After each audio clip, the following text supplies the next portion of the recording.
I want you to think about the last time someone asked you, so what skills do you have? Maybe it was in an application form, or maybe it was in an interview that you attended, or maybe it was on a LinkedIn profile you have filled and then abandoned.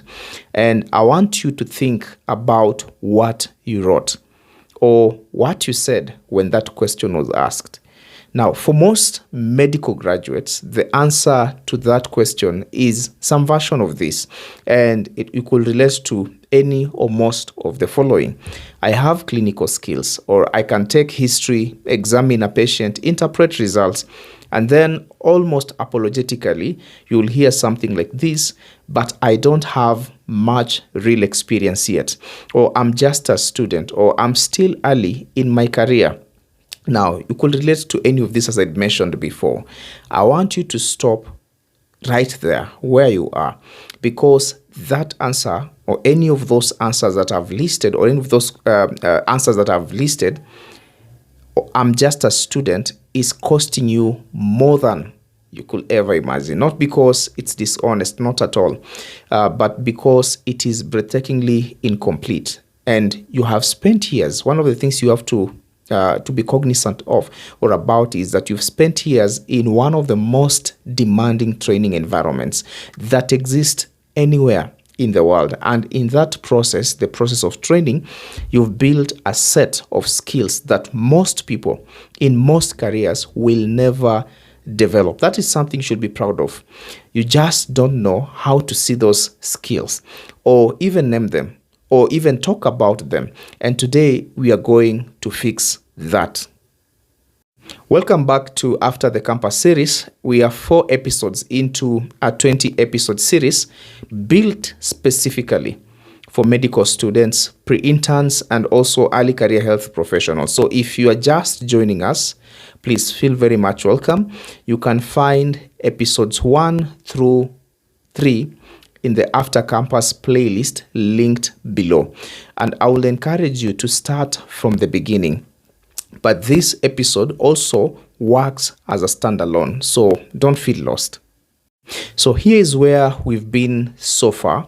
In episode 1, we named the gap, the space between what training prepares you for and what the real world demands. In episode 2, we talked about identity, who you are beyond your degree. In episode 3, we mapped the full career landscape, that is the clinical, non-clinical, hybrid career options, and how to start figuring out which direction fits you. Now today, we go somewhere very practical, because all of that self-knowledge only becomes powerful when you can translate it into something the world can see and respond to. And that translation starts with understanding what you actually bring to the table. That's a very good beginning point. So let's get into it. I want to tell you about a conversation I had at a professional forum not long ago. There was a panel discussion, and on that panel were professionals from different sectors: healthcare, finance, technology, consulting, and at some point, the conversation turned to hiring. What these organizations look for when they bring in new talent. That was the center of conversation that the conversation drifted to. Now, the tech company representative spoke first. She talked about problem-solving ability, the capacity to sit with a complex, ambiguous problem and work through it systematically. That is what the tech representative talked about. So she said it was the hardest quality to find in candidates. That was her take. Then the consulting firm representative spoke, and he talked about communication, specifically the ability to take highly technical information and explain it clearly to someone who knows nothing about it. And he said most candidates, even experienced ones, they struggled with this. Then the Global Health Organization representative spoke. And when he did that, when she did that, she talked about resilience and the ability to function under pressure in uncertain environments. She also talked about, or with incomplete information, being able just to figure out that space. She said it was very rare and that when they found it, they held onto it. I sat there listening to all of this, and I thought, these people are describing medical school. Every single quality they were struggling to find in candidates. Talk about problem solving under ambiguity. Talk about communication across knowledge gaps. Talk about resilience under pressure. Medical school doesn't just teach you this. It doesn't just teach you these things. In fact, it drills them into you as you go through medical school every single day for years, as you are passing through medical school, attending to those classes, attending to those assignments. And yet the medical graduates in that same room were sitting quietly, not connecting the dots in that very room, not realizing that what these organizations were searching for was already sitting inside them. They weren't recognizing that or realizing that. And that is what this episode is all about. I want to walk you through 8 skills that medical training builds in you that have enormous value far beyond the clinical setting. And for each one, I want to do 2 things. I want to show you where it came from in your training, and also I want to show you where it lands in the wider world, because that connection between what you build and where it applies, that connection is the thing most graduates are actually missing. Now, skill 1 is a clinical reasoning, which is really just structured problem solving. Now, every time you see a patient, you run a process. You gather information, you identify patterns in the patient, you generate a list of possibilities, you systematically rule things in and out, and then you arrive at a conclusion and a treatment plan for that particular patient. That is not just medicine. That is one of the highest value cognitive skills in any knowledge-based profession.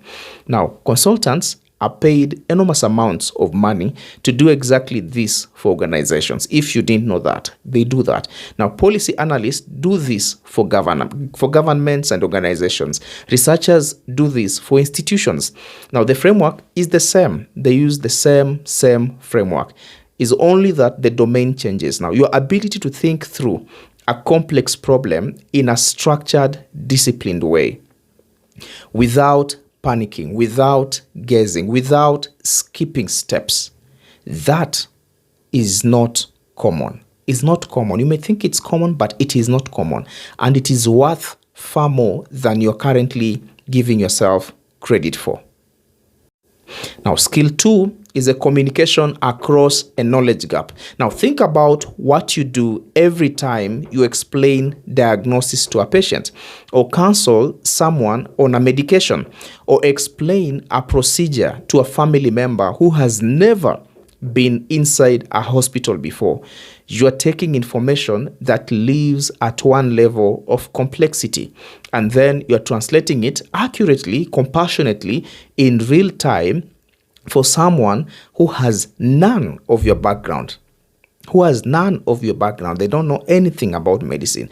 That skill is extraordinarily rare. Now, most technical professionals, talk about engineers, scientists, researchers, analysts. These are technical professionals. They know their field deeply, but they cannot explain it to someone outside of it without losing them. They can't. They don't have that vocabulary and language. So you have been trained to do exactly that.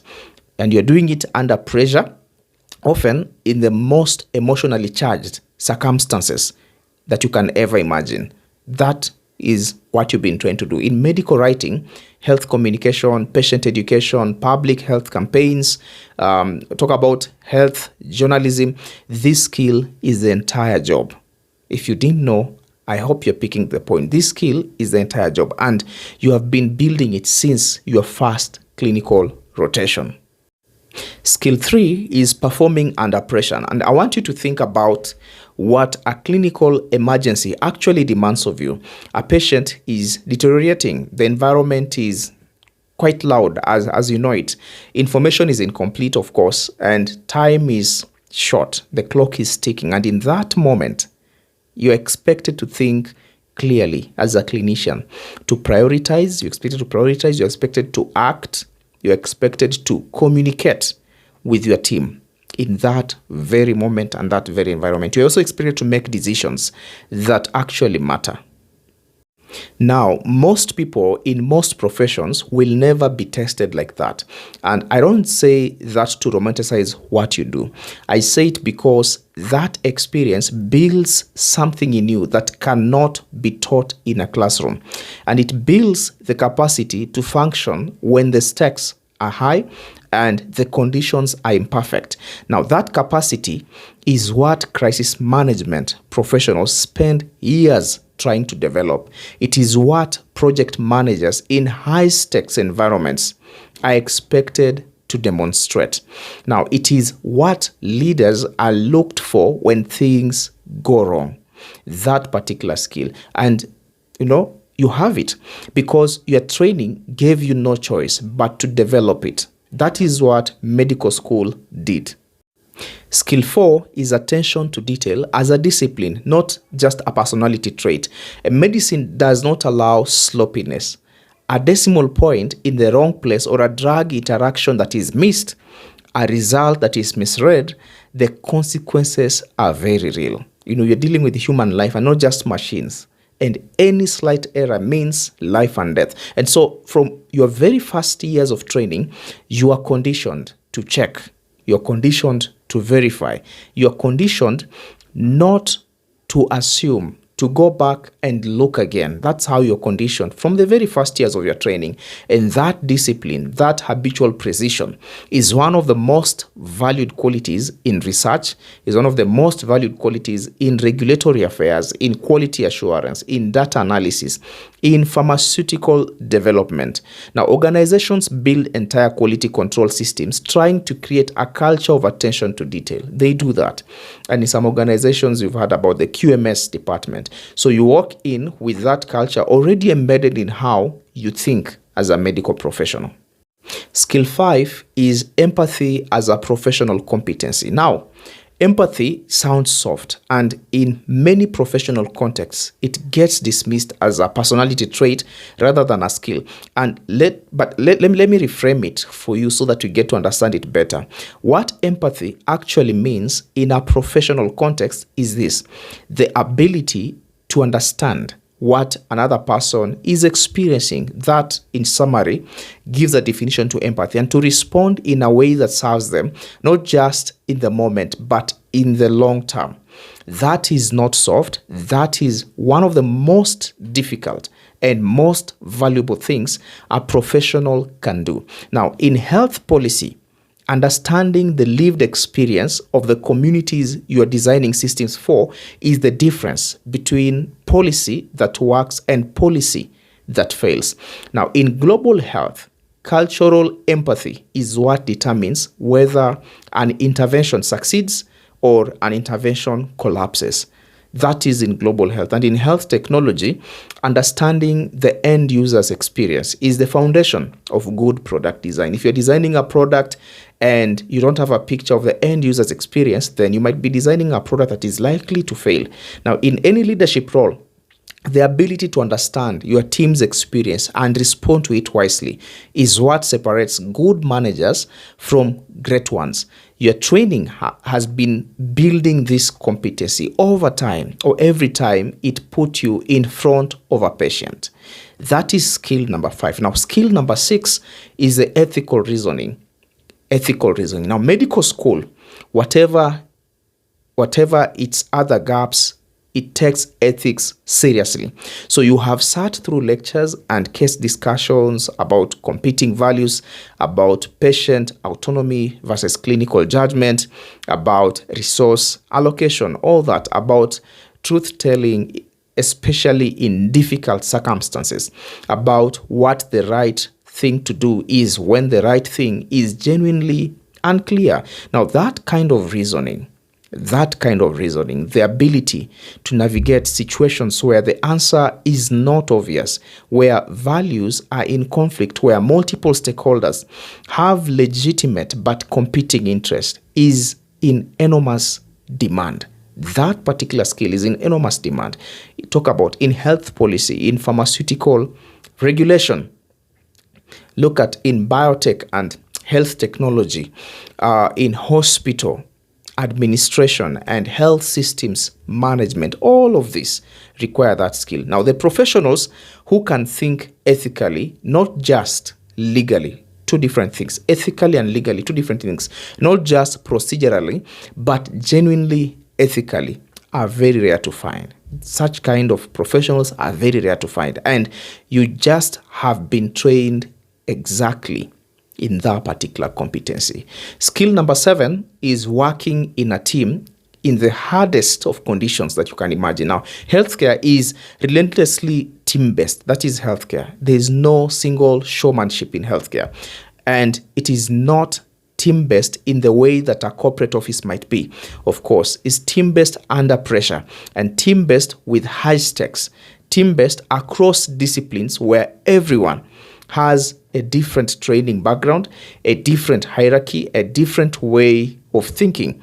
So you've learned out of necessity how to communicate across those differences, how to advocate for your position without alienating your colleagues. That you've learned. How to differ when appropriate and push when necessary. That you've been trained. And how to function as both a leader and a support depending on what the situation requires. That is not basic teamwork. It is not basic teamwork. That is advanced collaborative intelligence. We may call it that, advanced collaborative intelligence. And every organization in every sector actually is looking exactly for it. Skill number 8 is lifelong learning as a default setting. Now, medicine changes, guidelines update, new drugs keep on emerging, and evidence, of course, shifts. And so your training didn't just teach you a body of knowledge. It installed in you an expectation that learning is permanent. That is what your training did. That what you knew last year may be outdated this year. That staying current is not optional. In medicine, staying current is not optional. And that is an extraordinary default setting to carry into any career.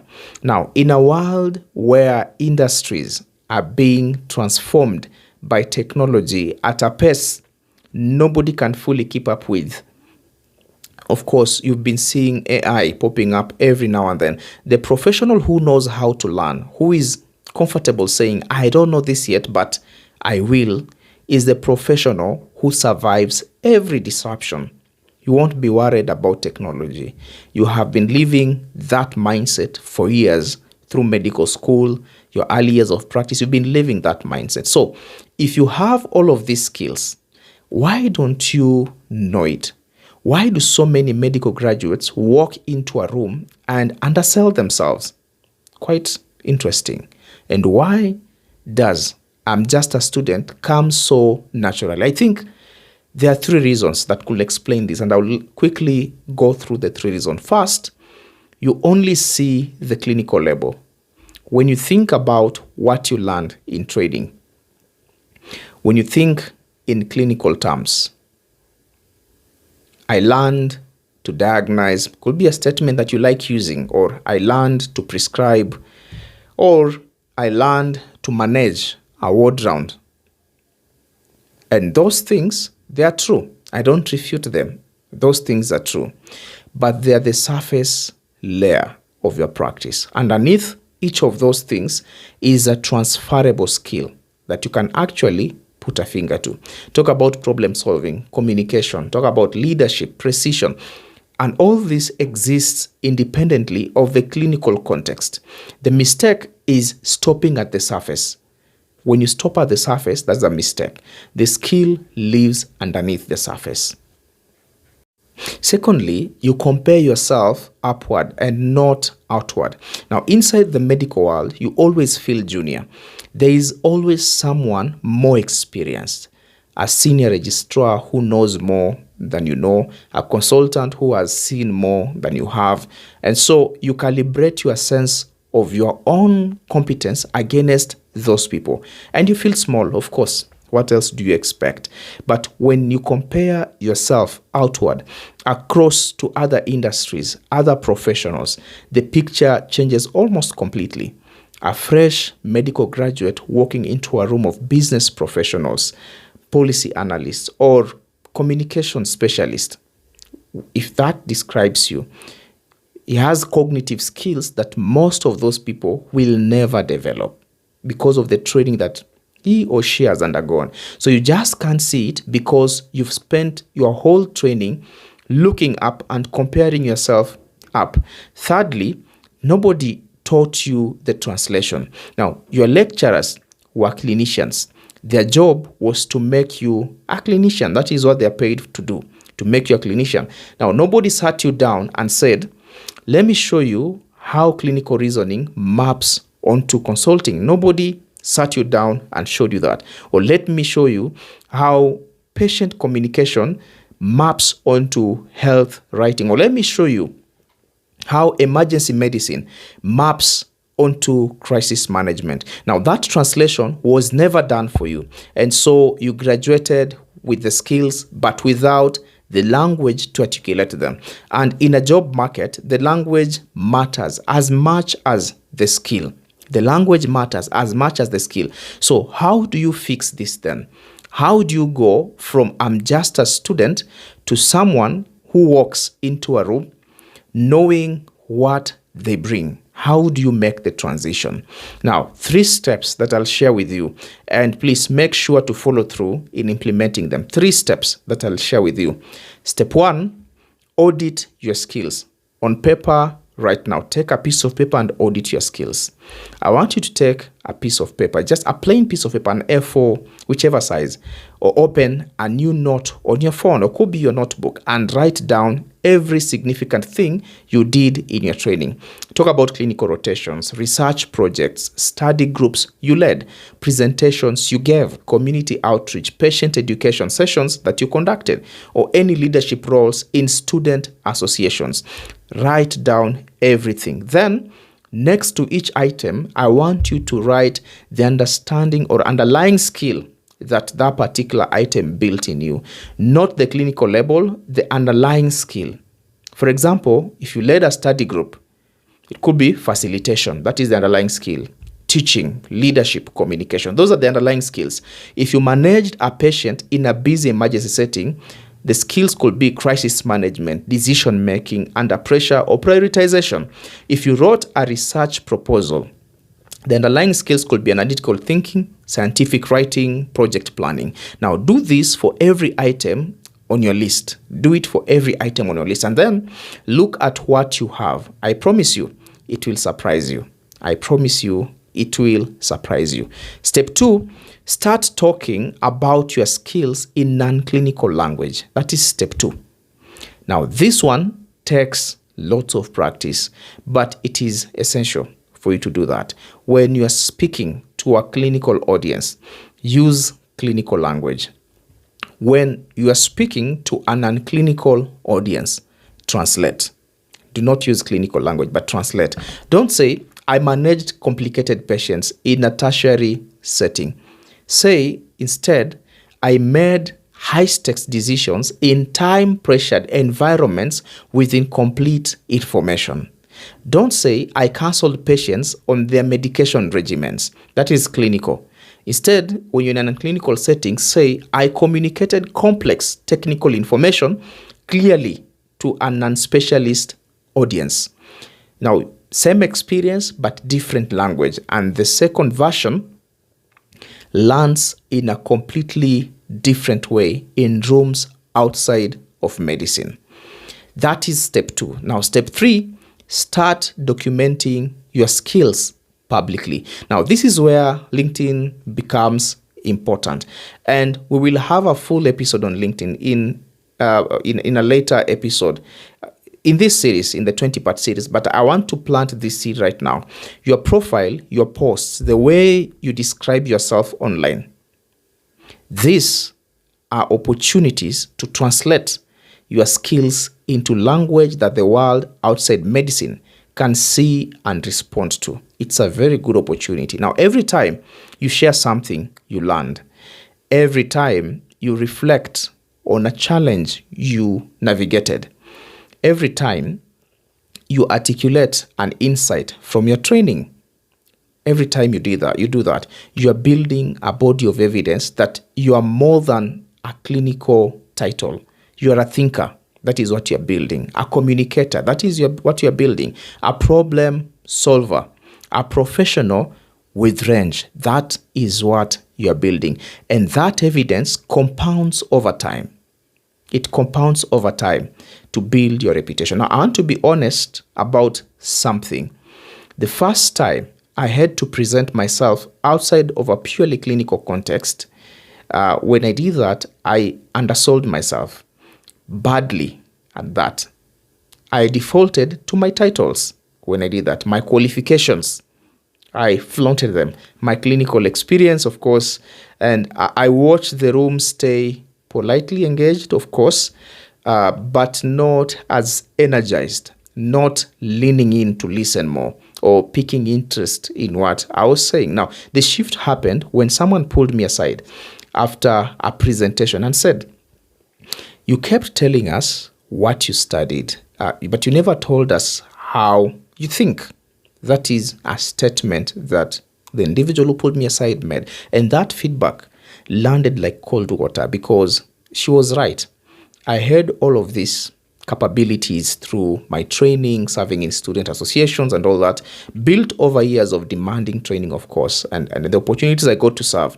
And I was hiding them behind the most surface level version of myself, my degree, my title, my years of experience, and of course, none of which told anyone in that room what I was actually capable of. That statement given by that individual made the whole difference. Now, don't make that mistake like I did. The world is not just looking for a certificate. It is not. It is looking for what lives behind the certificate. That is what the world is looking for. And behind yours, there is far more than you have been letting people see. Far more than you have been letting people see. And that is episode 4 of After Campus series. Before you leave, 2 things I'll request of you. First, I want you to go to the comment section and I want you to drop one skill from today's list that you had never thought to call a skill before. Just one. Drop it in the comment section. The one that made you think, oh, I actually do have that skill. Because I think your answer is going to be more interesting than you expect. Now take a minute and do that, and it will help someone else, of course, who is watching this to recognize it in themselves as well. Second thing I'll request of you to do for me is the next episode that you're covering, that is episode 5, to purpose to tune in. And you can only do that once you've subscribed and clicked the bell so that you are notified once it's up. And this is one that I feel very strongly about. We are talking about the comparison trap. That quiet, relentless pressure of watching your peers seem to move forward while you feel like you are standing still. We are going to name it to understand where it comes from. And I'm going to give you a practical way to break free of it. Because as long as you are measuring your path against someone's or someone else, you cannot fully commit to your own. As long as you're doing that, you cannot fully commit to your own. And that episode drops as soon as tomorrow. I'll see you there. This is Dr. Libea Bethwell. For your information, I'm a pharmacist, and this is After Campus series. See you in the next episode. Bye-bye.